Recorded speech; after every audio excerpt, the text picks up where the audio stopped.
നമ്മുടെ നാട്ടിലിപ്പോൾ ഭയങ്കര മഴയാണല്ലേ. അപ്പൊ കഴിഞ്ഞ ദിവസം ഞാനൊരു വീഡിയോ ചെയ്ത സമയത്ത് എനിക്കൊരു കമന്റ് വന്നിട്ടുണ്ടായിരുന്നു, ചേച്ചി ഹെന്ന ഇടാൻ പറ്റുന്നില്ല, ഹെയർ പാക്ക് ഇടാൻ പറ്റുന്നില്ല, ഭയങ്കര മഴയും തണുപ്പും. അപ്പം മഴക്കാലത്ത് ചെയ്യാൻ പറ്റിയ ഒരു ഹെയർ കെയർ വീഡിയോ ചെയ്യാവോ എന്നുള്ളത്. പാക്കുകൾ ഇടുമ്പോഴും ഹെന്നയൊക്കെ ഇടുമ്പോഴും തണുപ്പായതുകൊണ്ട് തന്നെ നമ്മുടെ തലയിലേക്ക് കൂടുതൽ തണുപ്പിറങ്ങിയത് നമുക്ക് കൂടുതൽ ജലദോഷവും പനിയൊക്കെ വരാനുള്ള സാധ്യതയുണ്ട്. അപ്പൊ അതുകൊണ്ട് തന്നെ നമുക്കറിയാം, മഴ പെയ്യുമ്പോഴത്തേക്കും നമ്മുടെ തലയൊക്കെ നനഞ്ഞു കഴിഞ്ഞാൽ അല്ലെങ്കിൽ കുളിച്ചു കഴിഞ്ഞാൽ നമ്മുടെ തലയൊക്കെ ഉണങ്ങാനായിട്ട് ഭയങ്കര ബുദ്ധിമുട്ടാണ്. അങ്ങനെ നമ്മുടെ തലയിൽ ഈർപ്പമൊക്കെ നിന്ന് കഴിയുമ്പോഴത്തേക്ക് അത് നമ്മുടെ സ്കാൽപ്പിൽ നിന്ന് ഇളകുന്ന ഡെഡ് സ്കിൻ സെൽസ് ഒക്കെ അവിടെ തന്നെ ഉറച്ചിരിക്കാനും നമ്മുടെ സ്കാൽപ്പ് ഉൽപ്പാദിപ്പിക്കുന്ന സെബവും ഈ ഈർപ്പവും എല്ലാം കൂടെ ചേർന്ന് കൂടുതൽ ഡാൻഡ്രഫായി മാറാനും ചൊറിച്ചില്, മുടി പൊഴിച്ചില്, സ്മെല്ല്, ഈര്, പേന് ഇതൊക്കെ വരാനായിട്ടുള്ള സാധ്യതയുണ്ട്. അപ്പം അതിന് നമുക്ക് നമ്മുടെ സ്കാൽപ്പിന് ഒരു ദോഷവും ഇല്ലാതെ സ്കാൽപ്പിന് എന്നാൽ ഇച്ചിരി ചൂടും ഒക്കെ കിട്ടത്തക്ക രീതിയിൽ നമ്മുടെ സ്കാൽപ്പിനെ ഹെയറിനെ ഒക്കെ ഹെൽത്തി ആയിട്ട് വെക്കാനായിട്ട് നമുക്ക് വളരെ ഈസി ആയിട്ട് വീട്ടിൽ ചെയ്യാൻ പറ്റിയ ഒരു കാര്യമാണ്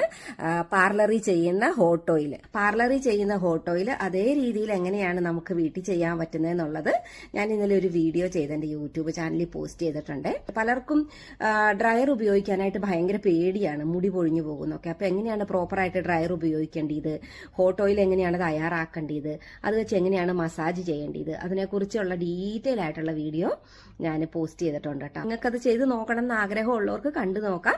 വീഡിയോ ഇഷ്ടപ്പെടുവാണെങ്കിൽ ലൈക്കും ഷെയറും ഒക്കെ ചെയ്യണേ. ബൈ.